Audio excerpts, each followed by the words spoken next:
Content developed by Madam Umbreen and narrated by Kashi. In this video lesson, we will define the literary terms tone and mood used in reading comprehension of the GRE. We will then discuss how to identify each of them, as well as how to identify them in small reading passages. It was a dark and stormy night. I sat alone in the old, dilapidated house staring out the window. The sky was black, the wind was loud, and the rain slammed against the broken window pane.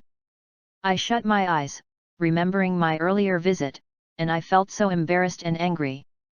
When I opened them, the lightning bolt flashed and lit up the room once more. I had to get out of the house, I had to hide. No one could know my horrible mistake. I opened the door, took a deep breath, and ran into the cold and rain. What feelings did you have while listening to the previous story? What made you feel this way? What words did you hear that helped create this feeling? By answering these questions, you are on your way to defining the mood and tone. Mood and tone are important because they help create the meaning of a story. Mood is the feeling you get while reading a story. This could be happiness, sadness, darkness, anger, suspicion, loneliness, or even excitement. You can think of mood as the atmosphere of the story. To describe mood, you should think about the setting and the language used by the author. In the opening story, we saw the setting as dark and the weather angry. The narrator used language that created fear, such as cold and black. The mood of a story can change how we identify the thesis and the characters. For example, if we read a short story about a lovable nanny, we would expect positive words like cheerful, loving, and caring. However, we could take that same idea of a nanny and make it more of a horror story by changing the atmosphere with aggravated, cold, and enraged.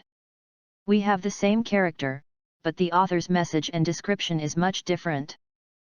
Tone is the author's attitude toward a subject. The tone can be identified by looking at word choices and phrases. Take time to look at the language.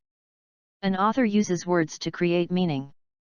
For example, a dog described as a lovable puppy is positive, but one described as a fierce fighter is more frightening.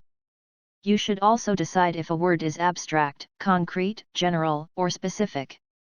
It is important to note if an author is using a general word, like car, or a more specific word, like Ford Focus. An abstract word is one that may carry different meanings, such as pleasant, while a concrete word will show us the meaning. Finally, look at the details of the story. Language is the first step to finding the tone, but the word choice is just as important. Look how an author describes the setting, a character, or an event. This description will help create the tone. But, they sound so alike, mood and tone do seem very similar, but they are two separate literary elements. Tone is how the author feels towards the subject. We see this by the way the author describes the subject. Mood is how we feel when reading the story. It is our reaction to the atmosphere described by the author. Practice examples. Let's practice. Finding mood and tone in a story can begin by looking at sentences. Doing these short examples will show how looking at word choices and phrasing can help identify both elements.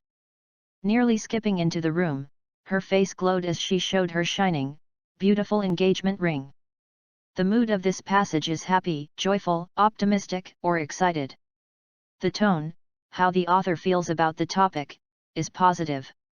We can see this in the words skipping, glowed, shining, and beautiful. Slamming the door open, the angry teenager yelled at the poor, old woman waiting for the bus. The mood of this passage could be described as sad, sympathetic, or frustrated. The tone would be sadness for the old woman or anger for the teenager. We see this in slamming, angry, poor, and old. Gently and softly smiling, the young, happy new mom quietly rocked her child, laid her slowly into her warm bed, and turned the nightlight on, creating a comforting glow. The mood of this passage could be described as peaceful and loving. The tone is affectionate and calm. We see this in the words gently, softly, young, happy, warm, and comforting. Thank you for watching. Subscribe, and press bell icon, for quick intimation of new videos.